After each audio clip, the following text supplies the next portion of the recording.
Hello, John Terrell here. Pull a chair up to the fireside at Chateau Cube, where we discuss life, limited magic, and cube draft. Today we welcome my friend Jonathan Brostoff. You may well know him as the popular Twitch streamer and terror of MTGO, Team J-Bro. Jonathan has an amazing record of cube success. He is the winner of the Scg Khan Winter 2019 Cube Championship. He is also by far and away the most consistent trophy leader on MTGO cubes. Jonathan's excitement about Cube isn't limited to winning cube events. He is an avid designer who has 10 paper cubes, and he is devoted to growing the cube community. He has a vision of a large-scale, in-person, competitive cube event that features a whole panoply of different cube environments. That dream is CubeCon, about which you've heard me speak many times now. COVID-19 set us back, but our team remains totally committed to the project. In addition to Jonathan's many magic accomplishments, he is a state legislator in Wisconsin. Jonathan's commitment to community, his infectious enthusiasm, his quick wit, and, above all, his determined dedication to social justice make him ideally suited to his vocation. I know you'll join me in congratulating the Brostoff family on their newest addition, as their second child was born a few weeks ago. I am delighted to welcome Jonathan Brostoff to Chateau Cube.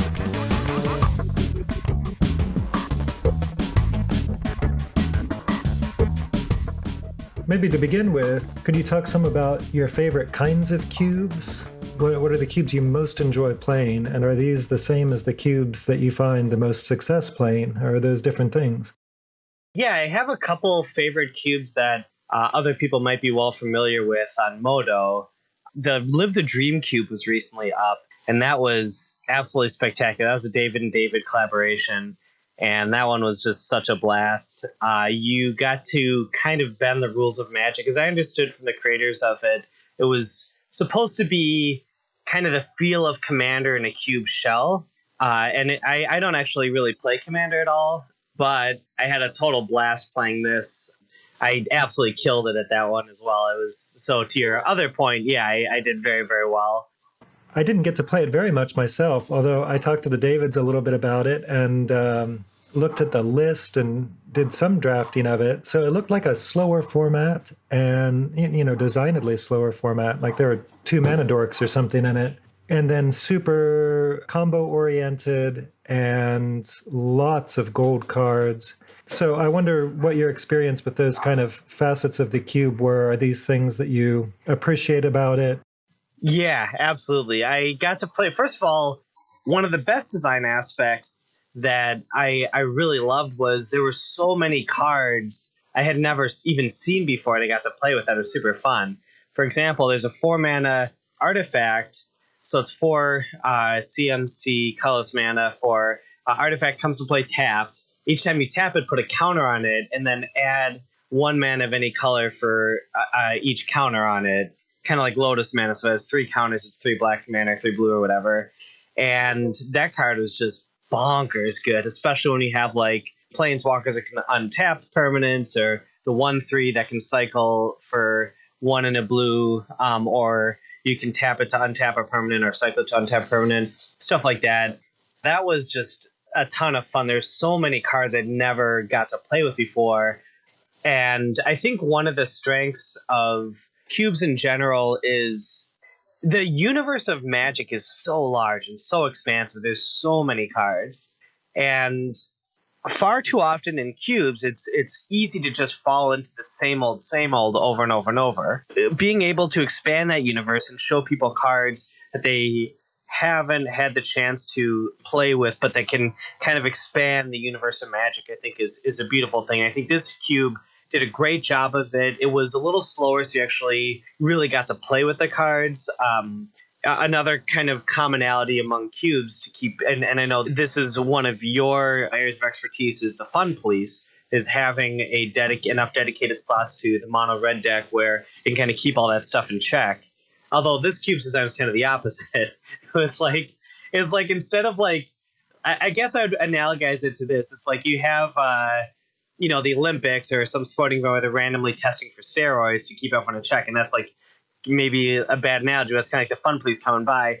This is an event where everyone is on as much as possible, and you're just pumping your deck full of whatever you can, and you're just like throwing hammers left and right. And I mean, there was too aggressive. There were a couple archetypes of aggressive decks you could do in that cube, although that they weren't super common. They were there if you look for them, nonetheless. And the fixing was great, which makes a big difference. And I got to play with the Tri-lands, which adds a whole nother dimension to the cube.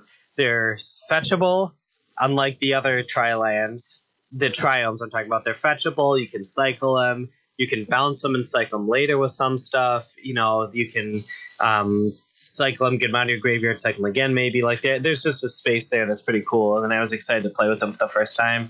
And I mean, it was just a blast, top to bottom. I would say I probably did the best with Grixis decks in that format. And again, I think one of the best things to learn from a cube like that, one of the lessons I took away is it was just another reminder as far as, bringing innovation to the station and being able to play and exercise muscles you don't usually get to exercise with. Play with cards you don't normally get to play with, and there's a ton of that in there. For those of you who are building up your own cube collections, try to have one of those. Of course you have a power cube, have all the whatever, all the stuff that's fun to play, but try designing one like that, whatever that looks like. A buddy of mine, a shout out to James Bolin, who I met in the finals of the Scg Khan cube. We'll talk about that later, but I was chatting with him the other night, and his submission for the online cube contest for Moto was an all one CMC cost cube. So everything is one CMC. I have no idea what that looks like, but I was fascinated by it.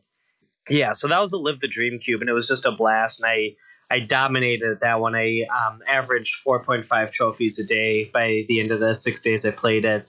I believe that was the highest kind of win rate I've had for any cube over extended time, and props to David and David for designing it. Very well done. Do you feel like there was some key to your particular success in this cube? I mean, had you figured some things out that other people were failing to see? Yeah, I mean, it's kind of it's a cube I've been practicing for my whole cube career. I just didn't know it. It's the type of thing that I like to do most in every other cube I play and I try to figure out and explore was the main facet, the main focus of of the Live the Dream cube. It's like when you're exercising with those weights on your feet and then you take them off, you can run so much faster. It's like, I've been doing this. Pretty much every single cube I play, I try to do this. But now when you have a whole cube dedicated to it, I'm like, let's roll. And I think that's why I did so well is that particular cube muscle of mine is well defined. And you unleash the beast with no fun police. Like I'm ready to roll. Like I don't have any fun police. Ain't no foil to my oil. So are the weights in this analogy aggressive decks? I mean, is that the thing that's gone and that makes the biggest difference? There were aggressive decks not there. There was tons of fixing. There was a critical mass of artifact fixing and signets. There was a critical mass of powerful payoffs. So even if you cut one direction, you can go another. Or even if you want to try, doing it this way instead of that way, there was space to do it and enough consistency, not of the types of spells, but of the power level of the spells to be able to do the most fun battleship. It was Battleship Cruiser magic. Yeah. And did you play StarCraft? StarCraft? Mm-hmm. Yeah. So my takeaway from that cube was there's kind of like 3 different ways to go about it. You can be Terran, and that's battle cruiser magic, where you just have the biggest ships, Yamamoto cannoning people, and just going haywire, doing your cruel ultimatums.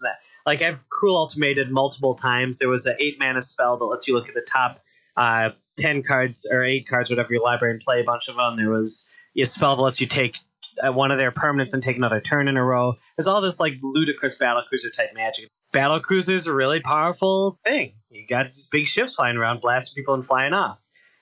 On the other hand, there's also, how do you beat battlecruisers? Well, blink stalkers. So you gotta be Protoss, blink under them. And that's more like the mid-range, lots of value off planeswalkers. And basically, before they're able to set up and do their thing, have a little bit of disruption, enough a little bit of artifact kill, enough stuff to play with, hand disruption. You blink under them, shoot them down before they can get their Yamamoto cannons charged. So you can go Blink Stalker. That's toss. Or you can go Zergling. And there was aggressive decks in that format. You had to be dedicated to it, and you have to really push for it.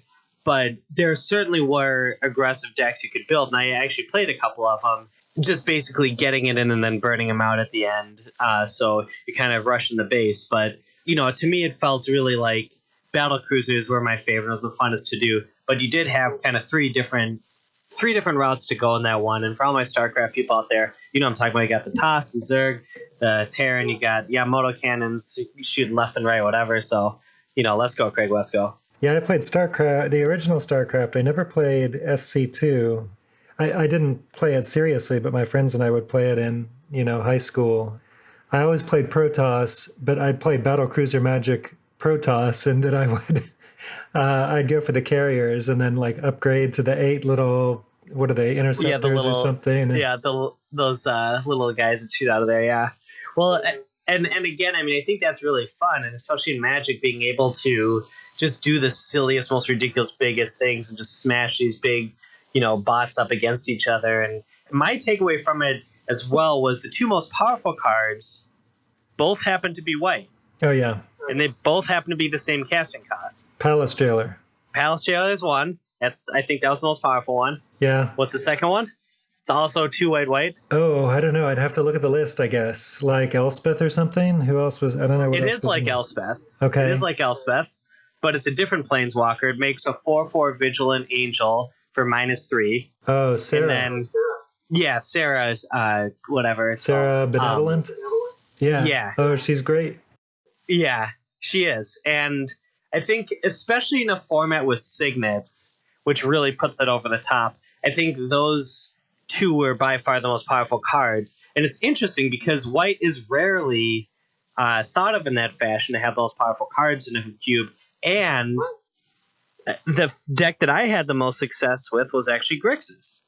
But, well, one of the interesting things, and here's a good design tip for folks that are into cubing like we are, which if you're hanging out at Chateau Cube, you know what's up. If you're going to have a Monarch mechanic in a 2-player format like Cube, think about what it's going to do and what type of interactions it's going to have. And if you want a critical mass of creatures that can engage in combat, for example, if you're just going to have that, have it be a very creature light or creature much more expensive to cast, then that person's sitting in Monarch for quite some time. Or if there are going to be other Monarch cards to snatch it back in a critical mass, like how are you going to play around with it? Or if you want that, if you just say, I want there to be a card that's this powerful and it's comparable, or it's, it's the Black Lotus in the set, or what it's the Ancestral Recall set, it's, but be very deliberate about it, because when you toss around cards like that, the one thing to think about is that it can, for some people, dampen the experience in that it can be a relatively uninteractive experience. I see what you're saying about thinking carefully about introducing Monarch in a creature light format. When you have a creature rich format, I like the Monarch mechanic quite a bit, because it makes people play to the board and it adds another layer of complexity to combat, and that can be super, super interesting. Changes combat quite a bit. I think my biggest beef with Monarch is just that there aren't enough viable Monarch cards, viable in the sense that there are other Monarch cards, but they're a radically different power level. Like Custody Lich is probably the closest in power level to Palace Jailer, and it's still, a tier or two off. They're pretty far apart. And then after that, it's like Regal Behemoth or whatever, and it's not great. At high power levels, Palace Jailer is about what you got. Right. Palace Jailer is definitely the most powerful one, but part of what makes it powerful is being 4 CMC. And of course, in black, we have another one that's 4 CMC. It's Thorn of the Rose. It's, I think, like a 1/3 or 1/4 Death Touch. And you also have, as shown one today, I was streaming earlier, you have Mardu 1, so 4 CMC with Death Touch and Haste and Monarch. And then if someone else gets the Monarch, you get a creature at the end of the turn or something like that. Okay. Yeah, Palace Jailer is cool for giving white access to cards, which is so hard to do in Cube often. And that may be something that you don't actually want in your cube. You may want to keep that out of White's slice of the pie, and that's fine. But it's an extremely powerful tool for aggressive White decks to find ways of recouping cards. Absolutely. And it's also, for the person on the other side of the table, super fun. It's also just great to slam it and get that extra card right away and then bink their creature. So yeah, it is. It's a cool thing. Well, that's interesting. So you've done a wonderful job describing this particular environment that you've found success with and that you really enjoy. Can you think of an environment that you also enjoy that feels radically different from the Live the Dream Cube in some way? What's something on like another end of a spectrum that you really like? Another one of my favorite Moto cubes was a core set cube. I can't remember the designer's name right now, but it was all about core set, and it was very different in that it was not Battlecruiser Magic at all. It was much, much, much lower in the power level, and it was just a blast. And it was more like, instead of slamming Battlecruisers into each other, it's like slamming Hellions into each other, if that makes sense. But it was much, much lower. It was, is definitely lower tier power level, but again, it really had a lot of interaction, let people play, and there's a lot of really interesting mechanics in the core sets and a lot of really good core sets, and it blew my mind. Part of it was my expectations might not have been as high, but I also got to do awesome things like Destructive Force like 4 or 5 times in one turn. Oh, yeah. Which was, I like doing the meme things on Magic, and I had a couple meme moments on it. I did like one of the decks, I did like 2,000 points of damage or something like that. What? Oh my goodness. Yeah, something ludicrous. So I like the meme Magic, and it was good for that. That one was a total blast. And I want to highlight one more cube, if I can, from Moto's past, I remember. This was an uncommon cube, and it was only uncommons, I think, or maybe commons and uncommons, but it had all-stars like Kiss of the Amisha. That was one of my like all-star cards. I think the best card in it was, it's a card that gets back a sorcery or an instant, and then you can flash it back and get back another one. It's a card it's a card I don't play with, but in that cube, I identified it right away. It's like, wow, like this is a super dirtily cube, and the big sorceries and instants give you a lot of value. Therefore, being able to do it multiple times is like bang, bang, bang in the chicken wing. I'm looking for, again, a lot of ability to kind of do your thing and set it up. And, it's kind of like, again, it's like the no rush, it's like, all right, don't rush me. Let me build up my, in the real-time strategy games. It's interesting you talk about really appreciating cubes that expand the horizons of Magic. I totally agree. Do you think that you're such a cube expert, such an old hand at cube, that these cubes that do more original things are thus still more appealing to you, while for the more average Magic player, whoever that is, like somebody who's more invested in, standard or something, cube itself is something that pushes the horizons. More typical cubes are a thing that push the horizons in the way that you're describing. Like you've seen these horizons that may be opening up new vistas to other people, and you want something still more unique beyond that.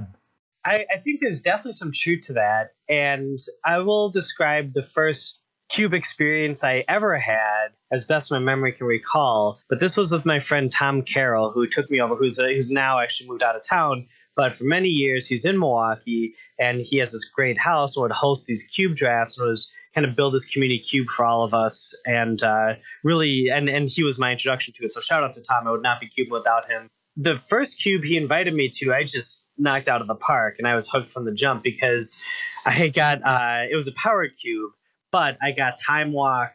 I basically just built a deck around that completely. So I had Eternal Witness, Izzet Chronarch. I had basically ways to get, not infinite, but I had ways to chain like 6 turns in a row together and to just keep going over and over and over and to keep rebuying my stuff and balancing my creatures and rebuying off that. And I had Regrowth, I remember, and I had Plow Under. And I basically just from the jump was already kind of doing what you're describing for my very first cube, right?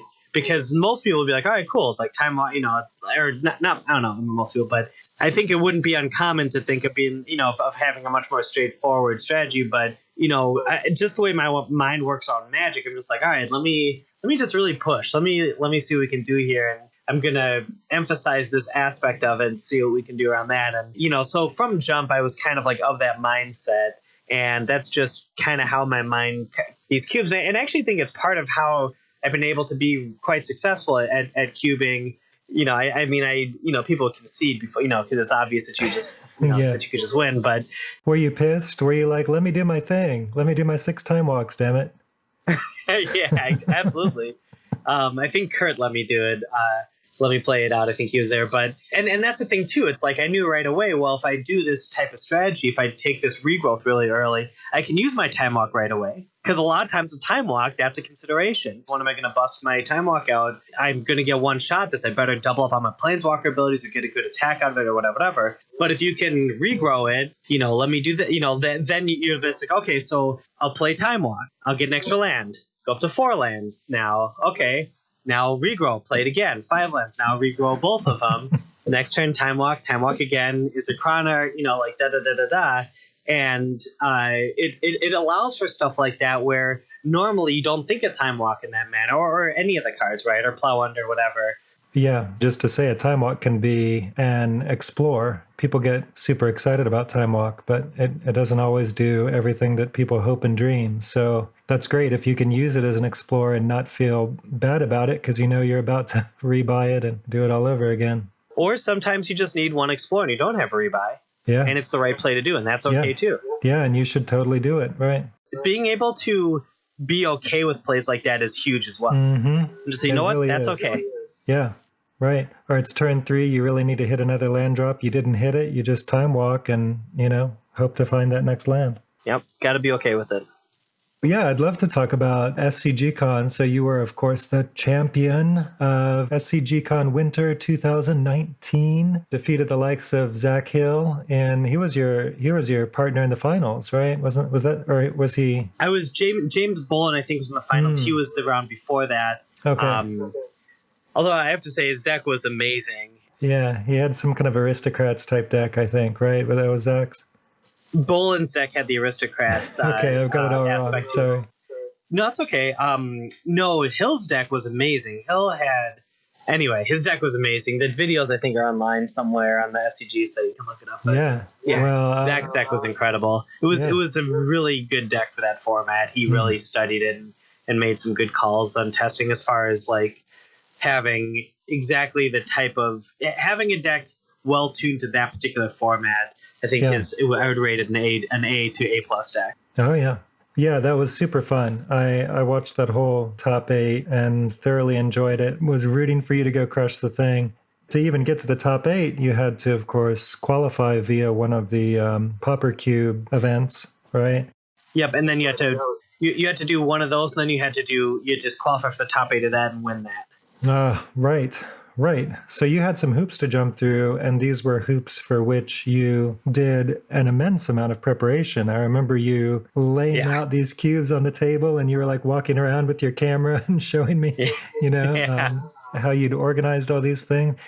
Please do tell me about some of your preparation going into that. Yeah, that's a perfect segue. I did, as you correctly recall, I really wanted to win that event. And I didn't even look at the Power Cube because you had to qualify, and I knew there was only a handful of qualifier tournaments, and I had to win one of those.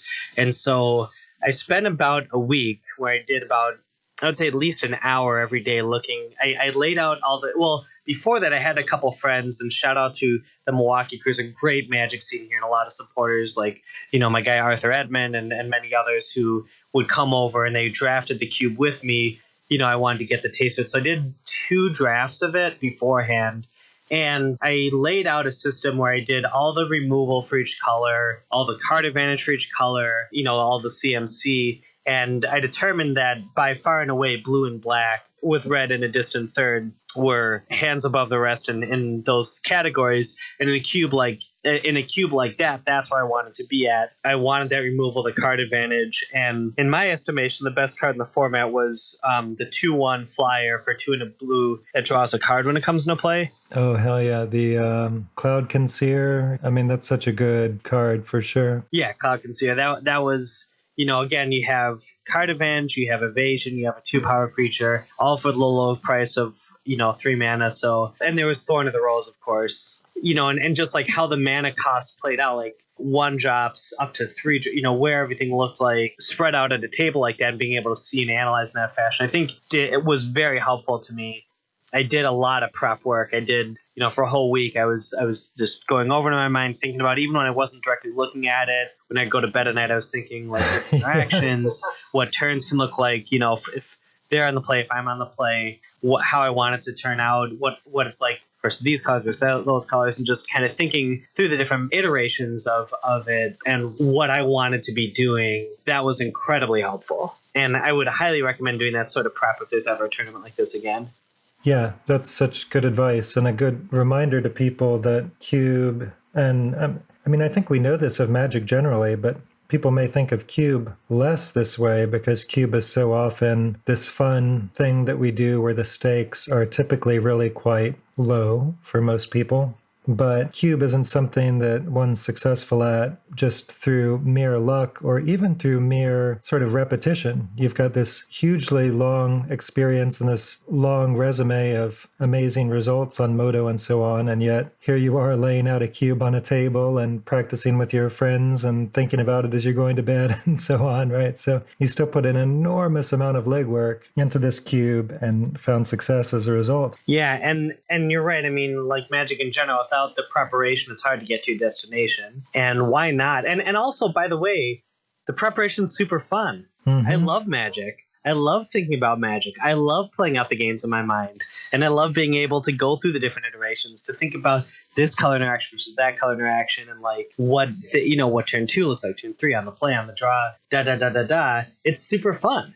So you identified Dimir as the best pair by far. And you liked red as well. I know in our conversation, you'd said your plan going into this thing was you were going to force Dimir, and then if all else failed, you were going to try to fall back to Izzet or Rakdos, incorporate red into one of those other colors. So I wonder if this is your strategy in Cube generally. How likely are you to force a color pair or a particular strategy? Or was this approach something that was unique to the Scg Khan experience when there's money on the line and eternal fame and so on? Yeah, I mean, I've never done prep like that for a Cube draft I've done before. And I was hell-bent on qualifying. I was going to get to play that regardless. And I've qualified for other big tournaments like that, fun big tournaments like at Gen Con, the beta draft. I got to draft beta packs in there. I've had some other cool experiences like that. But I generally don't do that, at least not in that fashion. I don't go into a cube, and I can explain why. Because I like to earn while I learn usually when I'm cubing, as opposed to like figuring it all out ahead of time and then determining what I think is the most powerful and then just pushing that, because I like to, flow with it. I like to see how I'm feeling. It's like, oh, I'm kind of in the mood for a mono white deck and I want to see how that plays out. Oh, I'm in the mood for 5-color. I'm in the mood for, a Grixis or, I want to see how this plays with that. And I like to just kind of play around with it like that.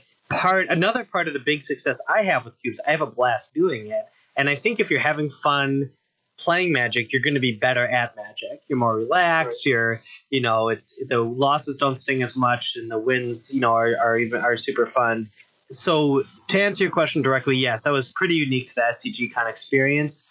That being said, it really depends on where I'm at that day, and sometimes I'll just say, "Yep, I'm going to force this because I want to play this." But it's usually more so because I want that experience that day. And again, the beautiful thing about Cube is it often lets you do all sorts of wild things. And if you want to just be an aggro deck, someday you can just do that. And if you want to just be a disruptive card advantage grinder deck, you can do that. If you want to be a heavy hitting ramp, whatever, you can do it. And I really like that. I pause for a moment to recognize the important work being done by the Urban Underground organization. Urban Underground promotes Black youth leadership in Milwaukee, and it supports youth-led initiatives that address education, justice reform, health, and community building. Jonathan, who marched for 100 consecutive days in the wake of George Floyd's death, endorses the charitable organization. As Jonathan says, Even as we march against police brutality, we need to support Black excellence. I am donating all of my Google ad revenue since my last podcast to the Urban Underground. Visit urbanunderground.org for more information. So when you are drafting a brand new cube, a cube that's new to Moto, do you typically look at the list before you start drafting, or you dive in and just get your feet wet? It just depends on if I have time to. If I have time, I like to do it. It just depends on logistics. And actually, on my stream on Team JBro on Twitch, I've had people, because of my success with Cube, ask me to do streams beforehand where we look over the cube and we break it down and we go by, oh, this is going to be good or that. I think one of my strengths at Cube is being pretty good at being able to assess what's where and know how just being able to quickly understand this is going to be pretty good, this is going to be bad, da da da. And that, I think a lot of people, at least the people on my stream who give me feedback, there might be people who say, screw this guy, has been terrible, that just don't tell me. But yeah, this guy who's got 37 trophies on the current cube, more than double the second place person, right? Well, the people who I hear back from do say it's pretty helpful to go through it like that for them, and that they do better when they get to hear that sort of analysis. So I like to do it when I can, because I think it's kind of a helpful service to the community. And also I want, and that's the other thing is, I've had situations where I may or may not have been pretty directly responsible for kind of warping the formats with cards, with whatever. And I have people ask me, like, why do you don't you just want, and it's like, no, iron sharpens iron. I want my competition to be as good as possible, and that's make me better. And you do want all this information. I want the information getting out there, because as soon as everything starts shifting, then you can figure out other paths and shift as well. So it's better for me, actually, to help other people out. It's better for them because they're going to do better and win more trophies and get more, treasure chest, whatever. But it's also better for me because even if it's by a small percent, but any increase in the strength of competition, and again, there's so many people playing, it's hard to know, what's what and who's who. But I've had people play against me who've beat me, who have said, hey, by the way, I wouldn't have done this without you. I knew to learn this from you, and da-da-da, who messaged me afterwards. We've talked about it, and that's great, and that's how it should be, and that's helpful, and that helps me. If you're not getting better, you're getting worse, in my opinion. So I want to be growing. I don't want to be going. You know what I'm saying? Yeah. And people disseminate information through other channels too. I mean, I've seen people on other streamers' chats say, I saw JBro doing this thing the other day, and he thought this was a particularly good thing. And maybe people say similar things on yours, and that's great. Absolutely. Now, I will say, if you have not watched Caleb DMTG's stream yet, do yourself a favor, especially a cube aficionado. The things that he's able to do with cubes, there's no one I learned more from than Caleb when watching his cubes. He's able to come up with interactions that I would have never considered. And he always finds the most unique lines that are really good, but just things I never thought about. I can't think of any good examples right now.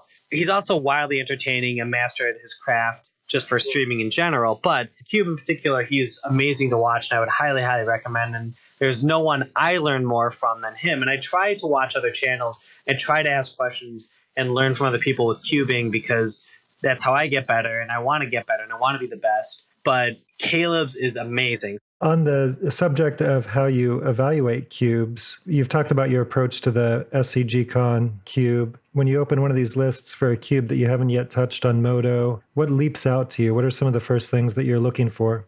Some of the first things I look for are the following. The first thing I look for is overall converted mana cost. And shout out to Cube Cobra, to our guy Dekaruski, who is also, first of all, let me give a shout out to everyone for CubeCon real quick, and not just Dekaru, but we got Justin Parnell, you, Brian Kowal, shout out to Zach Halpern, to Zach Hill, to BK, to all of them, because they all put a great effort into it, and because of the Rona and the global pandemic, we're not able to execute it. But Dekaru, who's the creator of Cube Cobra, really is doing a great service to the Magic and cubing community, because the first thing I do is I pop it open on Cube Cobra, I look through the list, and I'll look for converted mana cost right away. I skim all the colors for CMC, and I look for two things with that. One is is there critical mass of red 1-drop creatures? And is there critical mass of white 1-drop creatures? And then the next thing I look for is there critical mass of green 1-drop ramp creatures? And then the second thing I look is what's the red burn situation? And how many spells do 3 damage? And then how many spells do 4 damage? And those are the first things I look for. You head straight for aggro. That's your first stop. Yep, so, I head straight for the aggro. Aggro defines a format for you. I want to know how open we are for other strategies. And until I understand exactly how many cops are in the neighborhood, I won't know how much we can get away with. In other words, if the fun police are like, busting out the riot gear and stomping down your door, you're going to have to adjust accordingly. And a card like Thraben Inspector, or a card like Lightning Helix, or a card like Wall of Omens or Wall of Blossoms, any of the Wall of Blossoms. Yeah. I'm trying to think of I can't remember the name, or even a Collector Brutality, whatever. All these cards become very different than in a format where the fun police are not around. For me, that's the first thing I'm drawn to. Second thing I go to is I look through the multicolored cards, and I look to see who's got what where. So, for example, is there Duretti Spaghetti? So Duretti, Iconoclast Genius, just to say. Duretti Spaghetti. Yeah, sorry. Yeah. Rakdos won the 3 CMC Duretti that starts, I think, at 3 loyalty +1 to make a 1/1 defender artifact -1. If you sack an artifact and blow up a creature, -6, make 6 copies of something or whatever. That dude, or if there's, what Dimir looks like, if there's Ashiok, Shinobi, and the Scarab God, what white blue looks like, what Gruul looks like. I want to look through all the multicolors, the paired multicolor cards first, and after that. Actually, may I pause you there on gold cards? Yeah, please. People often use gold sections, especially when they're thinking about retail limited, I think, actually, more than cube. People litter gold sections with signpost cards that are going to flag archetypes. From what you're saying, it sounds to me like as you are looking over gold sections, you're not so much looking for signals about narrow archetypes that exist in particular color pairs. You're looking instead for extremely powerful cards that catch your eye and that will draw you to a color pair. Absolutely. Is there a fractured identity? Because if there is, that changes the game significantly, as is often the most powerful card in any cube, or one of the most powerful cards. Or is there 3 mana Teferi, for example? I look for the color pairs immediately, because the other thing to think about is if there's a critical mass of extremely powerful Dimir cards, which there often is. I mean, Scarab God in many cubes, especially modern or even legacy cubes, is first pickable. Ashiok, 3 mana Ashiok is first pickable. If there is a critical mass of incredibly powerful Dimir cards, then you're going to get rewarded by forcing that early. Or same with Gruul. If there's Kylo Bobo, or whatever that guy is called, the god enchantment that drains for 2 life every turn and can ramp. Or if there's a cube with a Cruel Ultimatum, look for the heavier stuff after that. But first off, I look for the color pairs, and I want to see what's there, because that tells me a lot about what's going on in the cube as well. Then I look for blue, and I look for the instants and sorceries, especially at 2 and at a 2 and 3 casting cost. And then I will look through the artifacts, and I want to see if there's ramp, and I want to see what the equipment situation is. Also, the equipment tells you a lot about a cube, and I think it's really important to consider if there's a critical mass of equipment, if there's a Skull Clamp in the format, as that can be a very, very warping card. Yeah. That often should be first pick. Yeah. It's that powerful. If there's Jitte, what swords there are, which can make ramping creatures much better, etc. So I look for the aggro potential, multicolor, blue. Then I look through the artifacts, especially what the ramp looks like, and then the equipment. That's kind of my first go-to moves with a cube. Then I'll start looking for other stuff, like how many wraths are there, what are the colors they're in, Where do they start at the mana cost? How many planeswalkers? Oh, that's the other thing I'll look for pretty early is what's the planeswalker situation. Okay.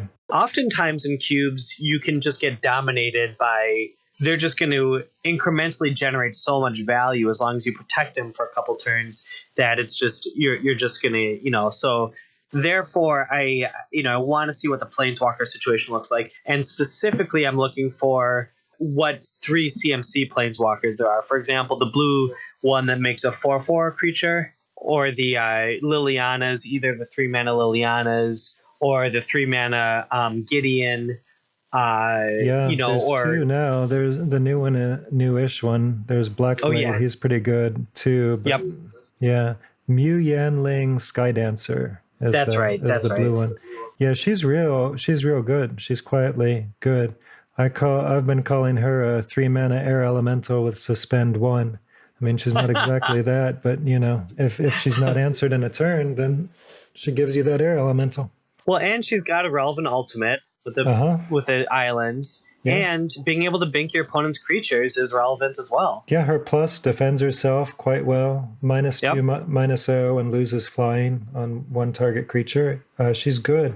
And any planeswalker that can come down on turn 2, if you can go elf into anything that's a 3 mana planeswalker, that's just game warping. Absolutely. Of course, Oko is insane, but even a Mu Yanling on turn 2 is also insane and very hard to deal with. Or like a Nissa Voice of Zendikar on turn 2 or something. Absolutely. Yeah, 100%. So that's kind of my go-to. I'll look through there, and then I'll just peep over the rest of the stuff. Be like, oh, it's interesting. They've got enough, they got a bunch of adventure stuff, or there's a critical mass of flyers, or there's a lot of ninjutsu stuff, or whatever. I kind of want to piece together in my mind what the top decks would be if I could just like look over this, what I'm going to build that's going to be most powerful, and then I start thinking the different that this is what you're going to have to play against. This is how it's going to, Everyone's probably got their own take on it, but if you want to do better in Cube, do your preparation before you reach the destination. You're going to want to look it over, and whatever everyone's got different metrics of how they're looking at things, how they're analyzing. By just putting in the calories, you'll do worlds better. Like, let me say it like this. You play chess, of course, right? Mm-hmm. You know how to play. So if you teach 2 people how to play chess and they just play against each other, it's like, okay, they're probably at about same level, But as soon as one of them figures out how to think 3 moves ahead, they're worlds above the next person. They're like at a whole nother level. And the difference in ability between those 2 mindsets is staggering. And then, of course, you have people who are like grandmasters or amazing tournament players, whatever, people who have memorized all the openings, whatever, many of the openings or categories of openings, and they're at another level. And then, there's levels in this game, like anything. Much like that, just by putting in that preparation, looking through it, thinking it over, you're going to be the chess player who's like got this skill set that's putting you above of the differential of like thinking 3 moves ahead to someone that's not. That calorie burning, the effort you put into it is going to be wildly helpful to you. So I would highly recommend that. Okay, awesome. Well, in a sort of similar vein, we've discussed what you see when you look at a cube list. Could you talk some about what you see when you crack a pack? Pack 1, pick 1. What is your eye drawn to? Oh, man. Can we do that? You have some packs, right? I do have some packs. Let's take a peek. We're going to do a pack 1, pick 1 from the Cultic Cube as it appeared on Modo back in May. And we'll post a link to this in the show notes to this cube, but also for those listening, let me read the cards. So we've got Ajani the Great-Hearted. He is the rare Selesnya Ajani from War of the Spark. We've got Mouth to Feed, Bloodstained Mire, Zombify, Nature's Lore, Flicker Wisp, Green Sun Zenith, Rune Snag. That's a 2 mana. It's a mana leak that requires a tariff of 2. Emrakul the Promised End. That's the new Emrakul from Eldritch Moon. Canyon Slough, Huatli Warrior Poet, Negate, Voracious Great Shark, Scattered Groves, and Woodfall Primus. So what do you think, Jonathan? Okay. So I'm trying to remember back to this cube, and what I remember about it was there's a critical mass of 2 CMC counterspells. There are, yeah. That Dimir was the deck I did the best with, I think. That I had the most success with. Maybe it was blue-white. And that there was a lot of cycling as well. A lot of 1 CMC cycling, so you could build for consistency. There is, that's true. So I would probably go with Emrakul in this one. Okay, which sounds obvious and kind of like inelegant because it's just the biggest Big Daddy Fatty around and it's knuckin' if you buckin'. But on the other hand, it does a couple things. First off, in a format like this where you're going to have fetch lands, you're going to have cycling cards, instants and sorceries, you're going to be countering stuff, and you might have artifacts that go to the graveyard, it's likely you could get this guy to, like an 8 CMC. I think that's possible. And for 8 mana in this format, it's slow enough where you want one Big Daddy Fatty finisher. And I would probably try and draft a blue-black or blue-white deck that's very controlling and only have, in a format like this, have tons of counter spells, a bit of a critical mass of card advantage, removal, and then 2 or 3 finishers. Okay, interesting. So would you be looking to cheat Emrakul in, or are you taking this as a finisher that you really are hoping to hardcast? I mean, cheat through its native mana reduction, maybe, right? And cast it for 8 like you're talking about. Or are you going to try to build a Reanimator deck or some other kind of creature cheat deck around Emrakul? Nope, just for the... In fact, I'm not even excited about the 13/13 flying Flample protection from instants. I want to take their turn. Okay. I'm just interested in a Big Daddy Fatty going to get it done in the sun. Okay, interesting. That's super cool. If Emrakul wasn't here, I'd actually be interested in the Huatli Warrior Poet just because it's kind of a cool card and I don't get to play with it very much and it's pretty fun. I guess Emrakul fits that too, but he's in a lot of queues. But yeah, I'd probably go with the Huatli, even though I don't love the color combination. I think blue is the best because it's just cool. I also vaguely remember there was that red was really good in this, and there was a lot of redundancy among the fun police and so being able to gain life is quite relevant, which also makes the Ajani one attractive. Actually, never mind. I would go for the Ajani. I would try to build around that. Depending on my mood, I might just go for Ajani, even though it's in pretty bad color combination, and just try to build around it. I mean, starting off at 5, going to 6 right away if you want it is pretty good. Giving your creatures vigilance kind of protects it, and just being able to level up and gaining 3 life is almost it's just shy. To me, that's 3/4 of drawing a card or so every turn. I would equivalize 4 life to 1 card. So yeah, I would go for the Ajani and then see what shenanigans we can get into because it gives extra loyalty to planeswalkers as well. Wow, that's super cool. That's really interesting. Yeah, what's your take? Well, I wouldn't start on any of these cards, so it's so cool to hear your take on the pack. I love it. The Emrakul, I can understand taking that. The funny thing is, it wouldn't even occur to me to try to be casting that card. For me, I look at that almost entirely as a cheat target that if I can cast it, that's gravy. So that's cool, but I can totally see what you're saying, that you build a a Terran turtle controlling deck, and then here's your battlecruiser. There's no doubt that Emrakul is indeed a battlecruiser. Huatli Warrior Poet, both of these gold cards, I'm just extremely loath to start on a gold card. And Huatli Warrior Poet, as you say, red and white aggro are real things, and Boros is a real thing that saw some success too. 5 CMC is kind of a lot for aggro top end, so that's not great, but Huatli is it could be fine as a one-of top end card in an aggressive Boros shell. So anyway, my pick is almost certainly going to be a land. So we'd have to kind of ignore the lands if we wanted to find more interesting picks. So you're going with the Mire. You're going Bloodstained Mire. Yeah, that's exactly right. I take Bloodstained Mire. I value the fetches extremely highly. And as we can see from this pack, there's plenty of dual lands. And the Triomes are in here too that have the basic land types on there. So you'll be able to get them. Were the Triomes in when I drafted it? They weren't out yet then, right? No, they had just come out, yeah. In fact, as you see here, Voracious Great Shark is from Ikoria, so I snuck in some Ikoria cards. After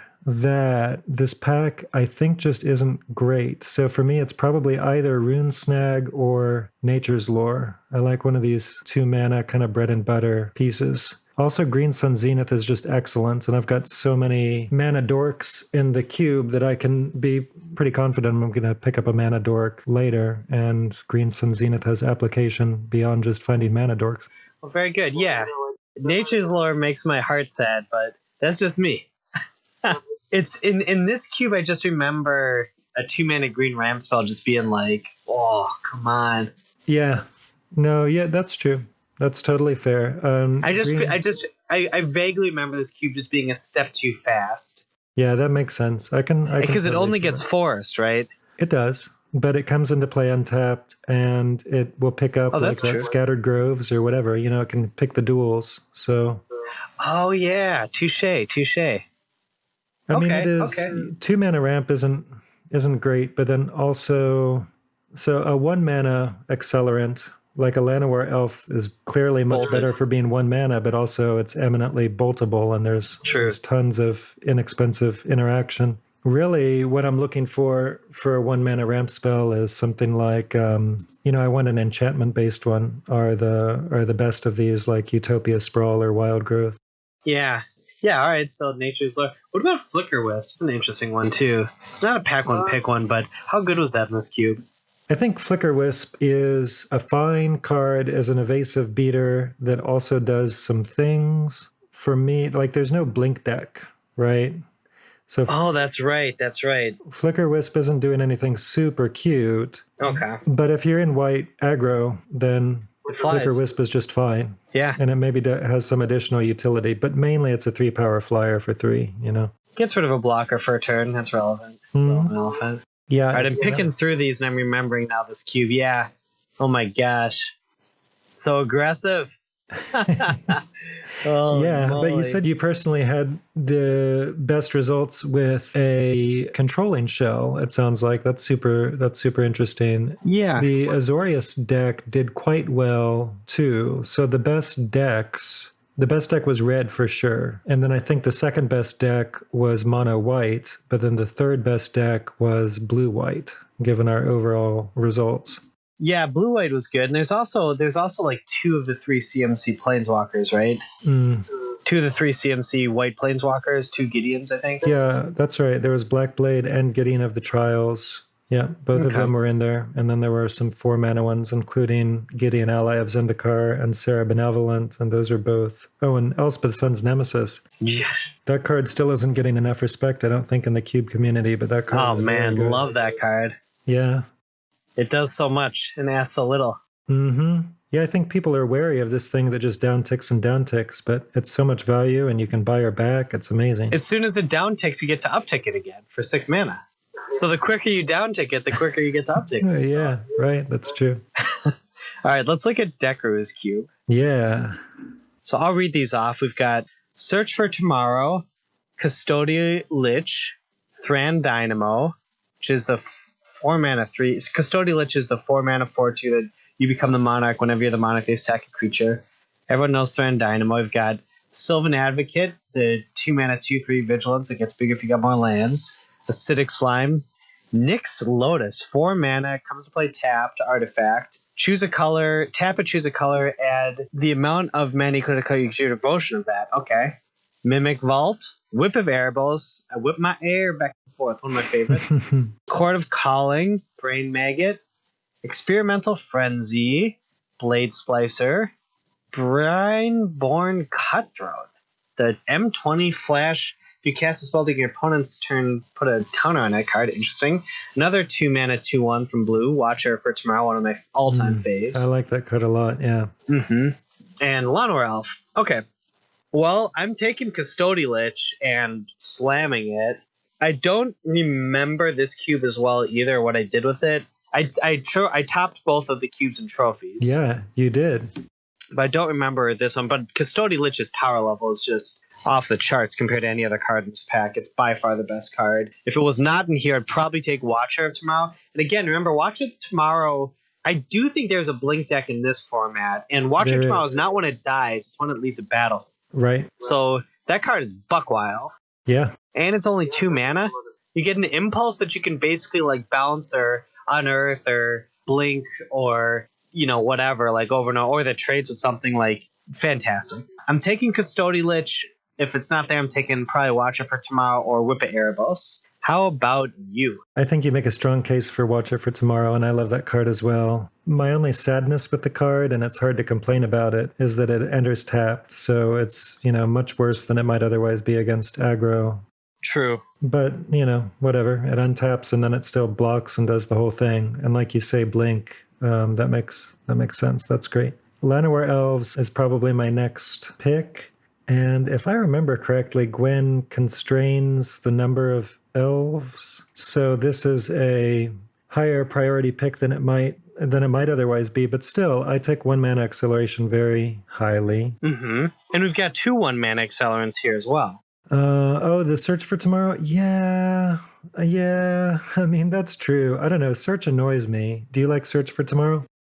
I do. It can't be bolted, as you said, and it can get any land, and it puts in Sorcery in your graveyard, so theoretically you get E-Witness to get it back, or you could use it for Emrakul to make it cheaper, or Tarmogoyf for stuff like that, or Kylo Boko, but it's not as good as Elf. Elf is better. Yeah, I mean, Search for Tomorrow is great and all when it's in my opener, but it just feels so bad when I draw it. It's like this real bad Cultivate. True. So I don't know. I don't rate that card super highly, but if I'm building a ramp deck, I'll take it at some point and put it in. I'm also looking at Brain Maggot. I love those hand disruption cards. I'd rather have the, the duress or whatever, of course, but I like even the creature-based ones.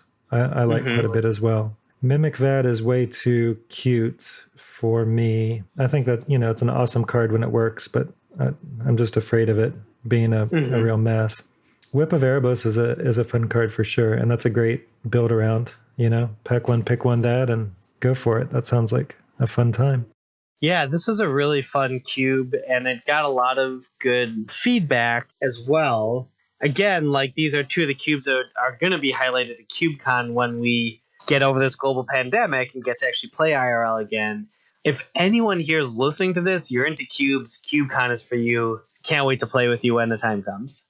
Yeah, we're looking forward to it. And just to plug the series, I have a whole video series, a 4-part video series on the Cultic Cube YouTube channel that's devoted to data analysis of the Cultic Cube and the Dekru Cube, and how people interacted with those on Modo. So WotC gave us data for a total of about 40,000 decks for the 2 cubes, reams and reams of data. So I got together with some friends who are mathematically minded, analytically minded people, and did a lot of work on that. That was a super cool project. So check that out. Yeah, I have, and it's fantastic. And it's also, the other thing that's really nice about your videos are not just the content, but the process that you go through, which I think anyone will be helped by hearing how you analyze. I think that's applicable outside of that context. Oh, well, awesome. I appreciate it.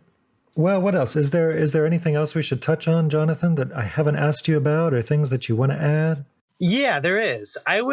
Everyone listening to this, if you're listening to, you're a fan of Cube, let Modo know that you wanted these cubes coming, you want to keep playing, and you want to keep there's long stretches we go through without any cube available. And during the Rona, when we're all stuck at home and things are, going through this tough time, Cube brings a lot of joy to people's lives, and being able to access it and have it be available for people that they can play in a safe distance from others, stuff like that is awesome. So tweet at MTGO or Magic Online, whatever their Twitter account is, or Wizards or whatever, and let them know. That's something I would highly, highly recommend, and would ask that folks listening to this do us a little call to action. And check out my channel, Team JBro on Twitch, and come stop by and say hi and give me some tips and tricks and learn Cube we're drafting that day, and come hang out. And thank you, John, for all the work you put into this. I think you're an incredible content creator, And, early on, after I won the SCG Cube, I wanted to reach out, and I got in touch with you because I liked your content. We started, a dialogue, and, I really had the goal of building up CubeCon because, first of all, Cube has given me so much in Magic in general, and I wanted to give something back to the community. But second of all, it's something that we could do that would be awesome and would be a ton of fun. It's the type of event I would always want to play in. And we were able to get a critical mass together. We were able to get the space, get everything figured out, get the cubes there, get everything in order. And then the Rona hit. I just can't wait until this actually gets realized. Zach has been great to work with. Well, both Zach Hill as well. BK, Brian, Gwen, yourself, everyone else, all the friends. There's been others who, we can't name, but who've been helping behind the scenes, and Justin Parnell as well and stuff like that. So thanks to everyone so much for all they're doing to help make it a reality. And I just can't wait until I'm busted at the seams for it. Yeah. And I can't wait to start playing IRL cubes again. It's a great opportunity to connect with your friends. Yeah. Jonathan just wants to get 120 of us all in the same room so that he can go through and one by one defeat us in the bloodiest way imaginable in Cube. It's going to be a massacre. Oh man, no, it's going to be a blast. Yeah, it's going to be. Yeah, no, it's going to be a dream come true. Yeah, thanks again for having me. Thanks to Chateau Cube. Thanks for all the work you do. And if people want to get at me, hit me up on Twitter at @JBrostoff. I'm a state legislator. I'm a Cube enthusiast, and I love interacting for both those reasons. So hit me up about whatever. Let's get to Cubing. Here at Cultic Cube, we cube religiously.